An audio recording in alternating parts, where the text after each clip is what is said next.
नमस्कार, सीएनबीसी आवाज Motilal Oswal live studio में आप सभी का स्वागत है। आप देख रहे हैं मिड कैप मंत्रा। मैं हूं आपके साथ श्रेया ठाकुर और शो की शुरुआत करेंगे हेडलाइन से। मई वादा सीरीज का पहला दिन और बाजार ने पकड़ी रफ्तार। निफ्टी 300 पॉइंट से ज्यादा चढ़कर 24,300 के ऊपर निकला। बैंक निफ्टी में भी 750 पॉइंट से ज्यादा की बढ़ोतरी। मिड कैप और स्मॉल कैप में रौनक। उधर इंडिया विक्स भी 6% से ज्यादा गिरकर 17 के नीचे आया। मार्केट में आज बिग स्टॉक्स का जलवा। दमदार नतीजों के दम पर बंधन बैंक दौड़ा। शेयर करीब 14% उछाल के साथ वायदा का टॉप गेनर बना। साथ ही एमवी फोटोवोल्टिक भी 8% भागा। वहीं इटर्नल में भी जोश, शेयर 2% ऊपर।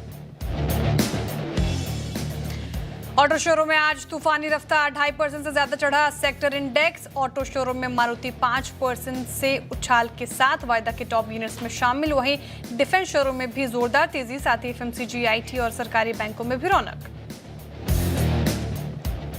आज के चार्ट जीपीटी और स्पॉटलाइट पड़े सटीक। मजबूत चार्ट के दम पर ग्लेनमार्क फार्मा, सोना बीएलडब्ल्यू में खरीदारी। वहीं कमजोर चार्ट के चलते एक्सिस बैंक और पीएनबी फिसले। उधर स्पॉटलाइट शेयर पीआई इंडस्ट्रीज करीब 2% ऊपर। दमदार नतीजों के चलते गार्डन रीच में फर्राटा रफ्तार। इंट्राडे में शेयर में करीब 12% का उछाल। साथ ही स्टार हेल्थ और सीएट में भी जोरदार तेजी। दोनों शेयरों में 4% की तेजी, लेकिन कमजोर रिजल्ट से आरईसी 4% फिसला।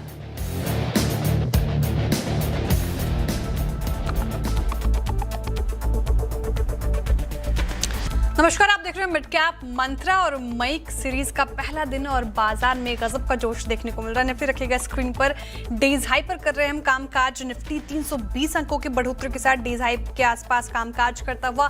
बैंक निफ्टी का चार्ट देखिए एक बार, और निचले स्तरों से बैंक निफ्टी शानदार रिकवरी के साथ कामकाज कर रहा है। डेज हाई के आसपास 1.5% की तेजी यहां पर देखने को मिल रही है।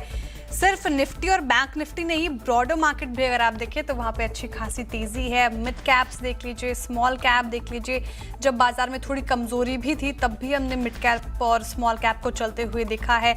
तो ब्रेथ आपको शानदार नजर आएगी। 2000 से ज्यादा स्टॉक्स ऐसे जहां पर खरीदारी हो रही है। मात्र 1033 ऐसे स्टॉक्स जहां पर थोड़ी बहुत बिकवाली है। आज के सेशन में क्रूड थोड़ा सा नरम हुआ है, हालांकि अभी भी $100 के ऊपर ही कामकाज कर रहा है। और देखिए आपकी स्क्रीन पर मार्केट सेक्टोरल, एक भी ऐसा सेक्टर जहां पर आज डेंट पड़ता हुआ है नजर नहीं आया। सभी इन ग्रीन ट्रेड करते हुए नजर आएंगे आपको। ब्रेंट भी थोड़ा फिसला है, लेकिन शायद मार्केट ये सोच रहा है कि आज एग्जिट पोल जो है बंगाल इलेक्शन के, वो शायद कहीं ना कहीं फेवर में आए बीजेपी के। उसके पहले आज ये मूव मार्केट में हम देख रहे हैं। लेकिन बड़ा सवाल ये कि जो आज तेजी है वो कितनी टिकाऊ है, यहाँ से कौन से लेवल से इंपॉर्टेंट होंगे, कैसे नेविगेट करें निफ्टी, बैंक निफ्टी पर स्टॉक स्पेसिफिक आइडियाज। इस पर चर्चा करने के लिए हमारे साथ चॉइस इक्विटी ब्रोकिंग के सचिन गुप्ता जी जुड़ रहे हैं। सचिन जी, गुड आफ्टरनून और स्वागत है आपका कार्यक्रम में। और सीरीज का पहला दिन मई सीरीज का, और बाजार में जोश है, लेकिन इस जोश को कैसे देख रहे हैं आप? क्या जो लॉन्ग है वो लॉन्ग में बने रहे या फिर मुनाफा काट के निकले यहाँ से? कैसे स्ट्रैटेजी होनी चाहिए? निफ्टी, बैंक निफ्टी जो कमजोर नजर आ रहा था, आज वहां पर भी स्ट्रेंथ है, क्या स्ट्रैटेजी होनी चाहिए? वेरी गुड आफ्टरनून श्रेया जी। वेल बिल्कुल, आज मई सीरीज की स्टार्टिंग काफी अच्छी हुई है। कल जहां हम देख रहे थे कि थोड़ा सा एक नेगेटिव साइड्स के मोमेंटम्स बने हुए थे, वहां से हम टोटली रिवाइव होते हुए नजर आए हैं। और एक अच्छी तेजी मॉर्निंग से ही जो है Nifty as well as Bank Nifty hold करता हुआ दिख रहा है। 20 डीएमएस के एक अच्छे सपोर्ट एरियाज थे 23,950 के आसपास में, उसको काफी रिस्पेक्ट करता हुआ पिछले 2 दिन से निफ्टी नजर आ रहा था। और फाइनली अराउंड दैट लेवल्स के सपोर्ट से ही जो है एक रिकवरी मूव कंटिन्यू होता हुआ दिखा है। ऑन दी हायर साइड कल तक हम देख रहे थे करीब 24,200 एक मेजर हडल बना हुआ था। यहाँ निफ्टी उन लेवल्स को ब्रेक नहीं कर पा रहा था, बट आज फाइनली हमने उन लेवल्स को भी ब्रेकआउट्स जो है वो आते हुए देखे हैं। सो क्लियर कट नजर आ रहा है कि बायस जो है वो ओवरऑल पॉजिटिव साइड में है। मार्केट की ओवरऑल जो ब्रीथ है वो भी काफी अच्छी नजर आ रही है। एंड बेस्ड ऑन दैट मुझे लग रहा है निफ्टी के अंदर भी फर्दर जो मोमेंटम है वो करीब 24,400 24,450 तक के लिए एटलीस्ट कंटिन्यू रहना चाहिए। एंड 450 के आसपास में हो सकता है एक रेजिस्टेंस, एक हर्डल फेस करता हुआ निफ्टी नजर आए। बट अभी करंट मार्केट से अगर हम बात करें, यहाँ निफ्टी करीब 24,300 के आसपास ट्रेड हो रहा है। यहाँ से बिल्कुल और फर्दर स्कोप नजर आ रहा है 100 से 150 पॉइंट्स का। सो निफ्टी के अंदर बायस अभी भी पॉजिटिव है। इनकेस कोई डिप मिलती भी है तो बाय ऑन डिप्स की स्ट्रेटेजी फॉलो करना चाहिए। ऑन दी लोअर साइड में 24,000 अभी के लिए एक इंपॉर्टेंट सपोर्ट एरिया भी बना हुआ है।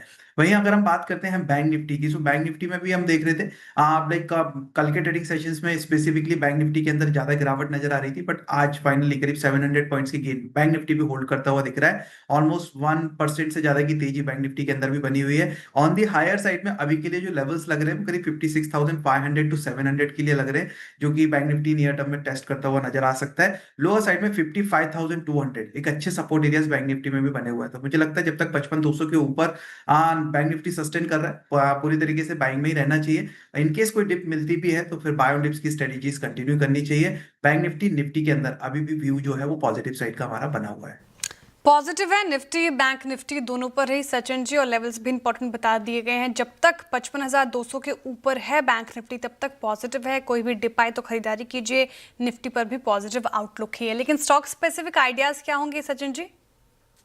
वेल बिल्कुल, स्टॉक स्पेसिफिक अगर हम देखें तो लाइक रियल्टी सेक्टर से पहला आइडिया रहेगा, बिकॉज यहाँ हम देख रहे थे पिछले कुछ ट्रेडिंग सेशन से कि रियल्टी सेक्टर्स में थोड़ा सा एक दबाव, एक प्रेशर बना हुआ था। वो फाइनली लाइक लोअर साइड से एक अच्छी रिकवरी मूव अटेम्प्ट करता हुआ कल के ट्रेडिंग सेशंस में भी, इवन आज भी हम देखें तो लाइक रिवाइव होता हुआ नजर आया। स्टॉक रहेगा Microtek developer Lodha.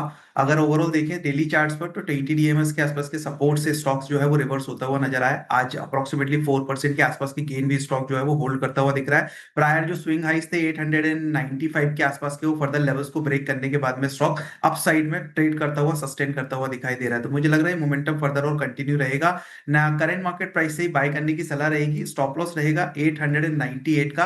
Upside potentials लग रहा है मुझे करीब 960 तक के लिए। तो हो सकता है 950 960 ये टारगेट जो है वो हमें नेक्स्ट 2 to 3 डेज के अंदर टेस्ट होते हुए लोधा के अंदर नजर आए। मेरा दूसरा कॉल जो है वो कोल इंडिया पर रहेगा। ओवरऑल देखिए डेली चार्ट्स पर as well as weekly charts पर स्टॉक की परफॉर्मेंस काफी अच्छी रही है पिछले कुछ ट्रेडिंग सेशंस में। डेली चार्ट्स पर आज के ट्रेडिंग सेशंस में एक कप एंड हैंडल पैटर्न्स के ब्रेकआउट्स हमें कंफर्म होते हुए नजर आए हैं। प्रायर जो बिग रेजिस्टेंस जोन्स बने हुए थे वो फाइनली ब्रेक होते हुए दिखे हैं, और वॉल्यूम के साथ में स्टॉक के अंदर बाएंगे। ओवरऑल भी अगर हम देखें चार्ट स्ट्रक्चर बुलिश ही है। वीकली चार्ट्स पर भी higher top higher bottom formations के अंदर ही स्टॉक जो है वो मूव करता हुआ दिखाई दिया है। करंट मार्केट प्राइस से यहाँ पर भी बाय करने की सलाह रहेगी, और स्टॉप लॉस रहेगा करीब 472 का। और अपसाइड में मुझे जो टारगेट्स नजर आ रहे हैं वो करीब 500 के रहेंगे। इनकेस 500 के लेवल्स के ऊपर भी स्टॉक सस्टेन होता है तो करीब 520 तक ये आप मूव कंटिन्यू हो सकता है। ओके, दो स्टॉक्स बताएं आपने, रियल्टी पैक से लोधा, नतीजे यहाँ पे भी ठीक ठाक थे तो खरीदारी कर सकते हैं। 960 के टारगेट है, 898 का स्टॉप लॉस लगाना है। कोल इंडिया पसंद आ रहा है, यहाँ पे भी नतीजे शानदार थे। 500 520 तक के टारगेट एक्सपेक्टेड है। 472 का स्टॉप लॉस मेंटेन करना है। दोनों पर ही खरीदारी की राय है। अब आगे बढ़ते हैं और बात करेंगे ब्रिगेड होटल वेंचर्स के मैनेजमेंट से। और Q4 के नतीजे मिले जुले रहे हैं इनफैक्ट, और Q4 में कंपनी की आय और एबिटा में हल्का उछाल देखा गया, लेकिन फाइनेंस कॉस्ट घटने से मुनाफे में जोरदार बढ़त है। कंपनी के नतीजों पर बात करने के लिए हमारे साथ हैं ब्रिगेड होटल वेंचर्स के COO मनोज अग्रवाल जी। मनोज जी, गुड आफ्टरनून, स्वागत है आपका कार्यक्रम में। और रिजल्ट हमने देखा, लेकिन सबसे पहला सवाल, ये जो वेस्ट एशिया कॉन्फ्लिक्ट रही है इसका असर आपके बिजनेस पर कितना पड़ा है? क्या डेटा निकल कर आए हैं सर? जी, very good afternoon, thank you for having me on the show first of all. देखिए, आपने ठीक बोला, वेस्ट कॉन्फ्लिक्ट की सिचुएशन जो चल रही है इसका इम्पैक्ट इंडियन हॉस्पिटैलिटी इंडस्ट्री पे है across the industry.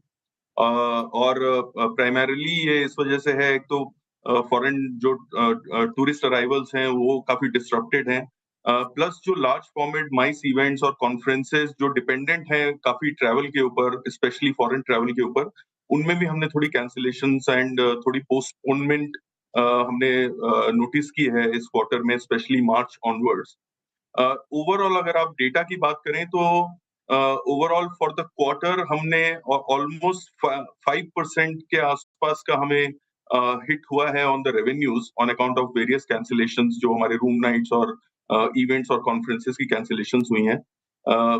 Broadly 7.5 crore का हमने कैंसिलेशंस देखा during the month of march on account of this conflict. But अब स्लोली ये रिकवर हो रहा है, ट्रैवल भी बैक टू नॉर्मल अब धीरे धीरे आता हुआ नजर आ रहा है, and we are not seeing that much cancellations in this quarter now, and hopefully those conferences which got postponed वो भी अब वापस उनकी उम्मीद है कि अब वो वापस मई और जून जुलाई में वापस उनकी बुकिंग शुरू हो जाए। ओके, अब क्योंकि मनोज जी चीज़ें सामान्य हो रही है तो फिनेंशियल 27 के लिए रेवेन्यू पर अवेलेबल रूम और साथ ही ऑक्यूपेंसी में कितनी ग्रोथ आप एक्सपेक्ट कर रहे हैं? क्या गाइडेंस होगी? देखिए हमने in spite of these disruptions which happened all through the year, इस पूरे साल अगर आप देखें स्टार्टिंग में भी काफी जियोपॉलिटिकल टेंशन्स हुए थे, फिर बीच में काफी और डिसरप्शंस हुए, अभी towards the end of the year भी हम देख रहे हैं काफी डिसरप्शंस हैं. In spite of that, the positive side of Indian hospitality industry is that domestic demand is very strong. और आप हमारे पोर्टफोलियो में भी देखेंगे तो हमने ऑक्यूपेंसी लेवल्स को मेंटेन किया है. तो आगे भी जो अगले साल में और चीजें जब नॉर्मल हो जाएंगी तो हमारा ये पूरा बिलीफ है कि जो डोमेस्टिक डिमांड है और रिवाइवल ऑफ फॉरेन अराइवल्स हैं उसकी वजह से डिमांड बहुत स्ट्रांग रहने वाली है. And because of strong demand we see a good amount of ADR increase also. तो overall RevPAR increase जो हमने डिलीवर किया पिछले 3 सालों में, डबल डिजिट्स में हम डिलीवर करते आ रहे हैं पिछले 3 साल में एज ए पोर्टफोलियो, और यही हम आगे 3 सालों में तो देख ही रहे हैं कि double digit high mid teens kind of growth we will be able to achieve. Okay, interesting. तो मनोज जी, क्या फिर आगे चलकर एबिटा में कितनी इंप्रूवमेंट आप एक्सपेक्ट कर रहे हैं? क्या आउटलुक ऑफ फाइनेंशियल ईयर 27 के लिए? सी एबिटा मार्जिन इम्प्रूव होगा बिकॉज इस साल हमारा एक वन टाइम प्रॉपर्टी टैक्स का हिट भी हुआ है जो अप्रोक्सीमेटली 1% हिट हुआ है हमारे एबिटा में. प्लस में जो जीएसटी इनपुट क्रेडिट रिवर्सल जो अक्टूबर से एप्लीकेबल हुआ है हॉस्पिटैलिटी इंडस्ट्री के लिए, उसकी वजह से भी थोड़ा इम्पैक्ट हुआ है. But in the next year we think as we grow our ADR, जैसे जैसे हमारा पोर्टफोलियो ADR बढ़ रहा है, हम ऑलरेडी 7,500 के पोर्टफोलियो ADR पे पहुंच गए हैं, और जैसे ही ये 7,500 से हम और हायर ADR की तरफ जाएंगे तो ADR से जो इंक्रीज और जो ग्रोथ आती है रेवेन्यू की, उसका ज्यादा इम्पैक्ट प्रॉफिटेबिलिटी पे आता है. और धीरे धीरे हमारा जो जीएसटी इनपुट क्रेडिट है जो 7,500 के नीचे वाले रूम नाइट्स पे एप्लीकेबल है, वो भी कम होता हुआ नजर आएगा. तो इन दोनों चीजों की वजह से हमने अगले 2 सालों में हम देख रहे हैं कि हमारा ओवरऑल प्रॉफिटेबिलिटी मार्जिन भी काफी इंप्रूव होने वाला है. ओके, तो यहाँ पर भी आउटलुक आपका पॉजिटिव है. अच्छा, ये जो 5 स्टार प्रॉपर्टीज के आने के बाद ARR टारगेट क्या हो जाएगी, और थोड़ा डिटेल में जानना चाहूंगी मैं मनोज जी आपसे ये. जी, सो अभी हमारे जो 9 होटल्स हैं उसमें जो लग्जरी कैटेगरी में है वो एक होटल है, और हमारा जो करंट पोर्टफोलियो है उसमें ज्यादातर होटल्स अपस्केल और अपर मिड स्केल कैटेगरी में है. बट जो हमारी जो स्ट्रॉन्ग पाइपलाइन है 9 होटल्स की, उसमें ज्यादातर होटल्स हमारे लग्जरी और अपर अपस्केल सेगमेंट में आने वाले हैं. तो जैसे हमारा इन अगले 5 सालों में ये होटल्स ऐड होने शुरू होंगे पोर्टफोलियो में, हम देख रहे हैं कि हमारा पोर्टफोलियो ओवरऑल पोर्टफोलियो ADR जो अभी 7,500 के लेवल पे है, it will reach almost to 14,000 levels, which will be almost double than the current portfolio ADR. Interesting. बहुत शुक्रिया मनोज जी आज हमारे साथ जुड़ने के लिए. थोड़ा समय का अभाव है, वरना और सवाल जवाब होते हैं आपसे, लेकिन बहुत शुक्रिया हमारे साथ जुड़ने के लिए, तमाम सवालों के जवाब देने के लिए. All the very best for upcoming quarters. Thank you so much. My pleasure. Thank you for having मी. चलिए एक बार ब्रिगेड होटल वेंचर्स का देख लेते हैं. स्टॉक थोड़ा सा प्रेशर में. चलिए वक्त हो रहा है छोटे से ब्रेक का. ब्रेक के बाद फिर हाजिर होते हैं बने रहिए CNBC आवाज के साथ. Welcome back. आप देख रहे हैं मिड कैप मंत्रा CNBC आवाज पर. स्टॉक लेकर आई है बंधन बैंक, और जिस तरीके से बैंक निफ्टी ने निचले स्तरों से रिकवरी दिखाई है, उसमें भी अगर आप देखिए बंधन बैंक 14% अप आज के सेशन में. नतीजे आए, नतीजे शानदार लगे हैं बाजार को, और ये रिवॉर्ड आप देख रहे हैं स्क्रीन पर. और CNBC आवाज ने कहा था कि आज का हीरो ऑफ द डे होगा बंधन बैंक.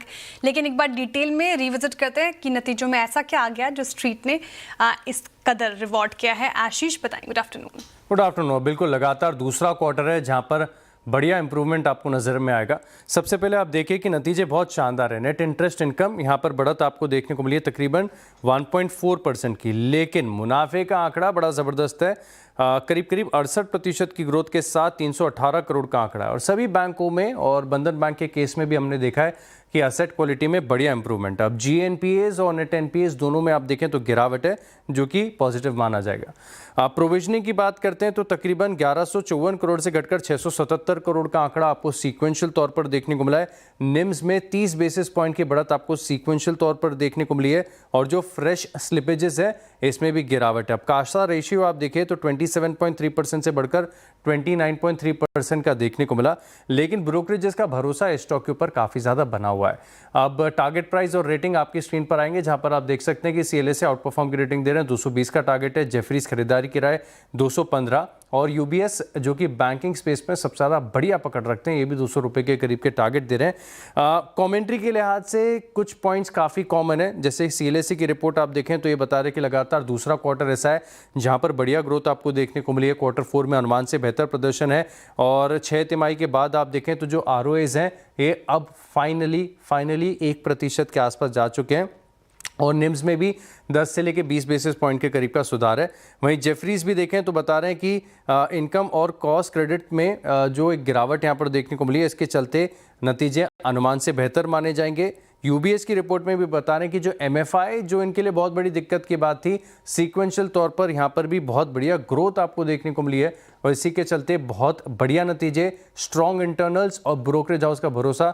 नतीजा ये कि स्टॉक अभी फिलहाल ऑलमोस्ट डे हाई पर कारोबार कर रहा है। बिल्कुल डेज हाई पर, और 14% अप है आज के सेशन में। ब्रोकरेजेस भी करीब 14-15% का अपसाइड पोटेंशियल देख रहे हैं बंधन बैंक पर। शुक्रिया आशीष जानकारी के लिए और कारण बताने के लिए। बंधन बैंक सचिन जी 14% लगभग आज के सेशन में, अब 14.25%, अब 203 के लेवल पर भी हाथ लगाएंगे क्या? तो शरद जी देखिए, सेक्टर का हीरो है आज के दिन में, तो नो डाउट नतीजों के चलते जिस तरीके का मोमेंटम मिला है, मेरे हिसाब से फ्रेश बाइंग थोड़ी सी अवॉइड करनी चाहिए। 16% के गेन ऑलरेडी है, 16% चलने के बाद में फ्रेश बाइंग इन लेवल्स पे थोड़ा सा रिस्की होगा। बट जो लोग ऑलरेडी होल्ड कर रहे हैं ना, उनको बिल्कुल होल्ड करने की सलाह दूंगा, बिकॉज एक अच्छे ब्रेकआउट्स मिले हैं। वीकली चार्ट्स पर अगर हम देखें ना, तो एक डबल बॉटम फॉर्मेशन के ब्रेकआउट्स स्टॉक के अंदर कंफर्म हुए हैं। वो लेवल्स थे करीब 190 के। मुझे लगता है जब तक स्टॉक 190 के ऊपर सस्टेन कर रहा है, पूरा दमखम रखता है करीब 215 रुपए 220 रुपए तक जाने के लिए। तो जो लोग होल्ड कर रहे हैं ऑलरेडी पोजीशंस, उनको बने रहने की सलाह रहेगी with the stop loss of 190, upside में 215 220 के टारगेट के। ओके, 215-220 तक के टारगेट एक्सपेक्टेड है बंधन बैंक में, तो इन लेवल्स पर भी आप खरीदारी कर सकते हैं। शानदार रैली इस पर्टिकुलर काउंटर में आज का हीरो ऑफ द डे है। चलिए वक्त हो रहा है छोटे से ब्रेक का, और ब्रेक के बाद फिर हाजिर होंगे, बात करेंगे कुछ और स्टॉक्स पर। अब बने रहिए CNBC आवाज के साथ। वेलकम बैक, आप देख रहे हैं मिड कैप मंत्रा CNBC आवाज पर। जिन कंपनीज के नतीजे अच्छे आए हैं, स्ट्रीट ने वैसे ही रिवॉर्ड किया है। ब्रेक से पहले हम चर्चा कर रहे थे बंधन बैंक का, जो करीब 14% अप है, और अब गार्डन रीच शिपबिल्डर्स लेकर आई एक बार स्क्रीन पर। ये स्टॉक भी 9% करीब आपको अप नजर आएगा आज के सेशन में। इसके भी नतीजे आए और नतीजे अच्छे लगे हैं बाजार को, लेकिन हाईलाइट्स रिजल्ट के ये कंचन से फिर से समझ लेते हैं। Kanchan, good afternoon.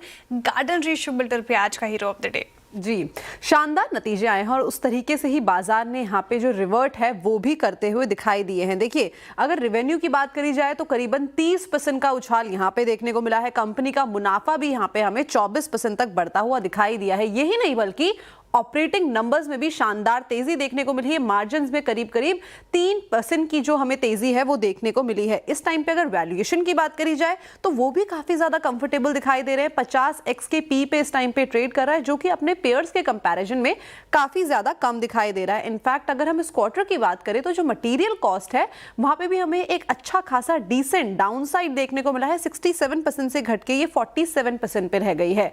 अब देखिए, आज अभी तो आपने बात करी कि आज तेजी है, लेकिन पिछले एक साल में या पिछले एक महीने में भी अगर हम देखें तो ये जो स्टॉक है करीब 60% तक का जो रिटर्न है अपने इन्वेस्टर्स को ऑलरेडी दे चुका है। इसके बाद डैम कैपिटल की इसके ऊपर रिपोर्ट आई थी। उन्होंने बोला है कि जो उनकी रेटिंग है इस टाइम पे न्यूट्रल है, और ये जो शेयर है वो हमें अच्छा खासा 2600 तक के स्तर तक जाता हुआ दिखाई दे सकता है। गाइडेंस क्योंकि अच्छे साइड में बने हुए हैं, ऑर्डर बुक हो सकता है कि हमें इस साल करीबन 16,300 करोड़ तक जाती हुई दिखाई दे।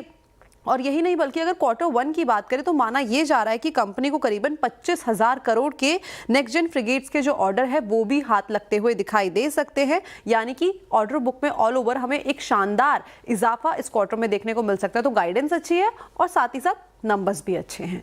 नंबर्स अच्छे, गाइडेंस अच्छी है, ऑर्डर बुक अच्छी है, और साथ ही वैल्यूएशन भी काफ़ी अट्रैक्टिव है। शुक्रिया कंचन जानकारी के लिए। इसलिए आज का hero of the day garden reach ship builders. चलिए वक्त हो रहा है खिलाड़ी नंबर 1 अपडेट का, और इस हफ्ते प्रूडेंट कॉर्पोरेट के प्रदीप होचंदानी जी, LKP सिक्योरिटीज़ की रूपक डे जी और IDBI कैपिटल के सचिन सरवड़े के बीच मुकाबला चल रहा है। और रिटर्न स्थिति आपके स्क्रीन पर है। सचिन जी लीड लेते हुए, इनका पोर्टफोलियो लगभग 4% का रिटर्न दे रहा है। वहीं दूसरे पायदान पर प्रदीप होचंदानी जी हैं, इनका भी पोर्टफोलियो लगभग 5.5% से ज़्यादा का रिटर्न दे रहा है। वहीं तीसरे पायदान पर रूपक दे जी हैं, लगभग नेगेटिव रिटर्न 2% से ज़्यादा का इनका पोर्टफोलियो लैंड करता हुआ नजर आ रहा है। तो ये बात हो गई हमारे खिलाड़ियों की पोर्टफोलियो की। अब कोई भी अपडेट हो कल आपको पता चलेगा, लेकिन फिलहाल इस शो से इतना ही। अगले शो यानी कि KYC में आज हम बात करेंगे पिरामल फार्मा के चेयरपर्सन नंदिनी पिरामल से। लेकिन अब सीधे मुलाकात होगी आपसे कमाई का डामिया बने रही CNBC आवाज़ के साथ।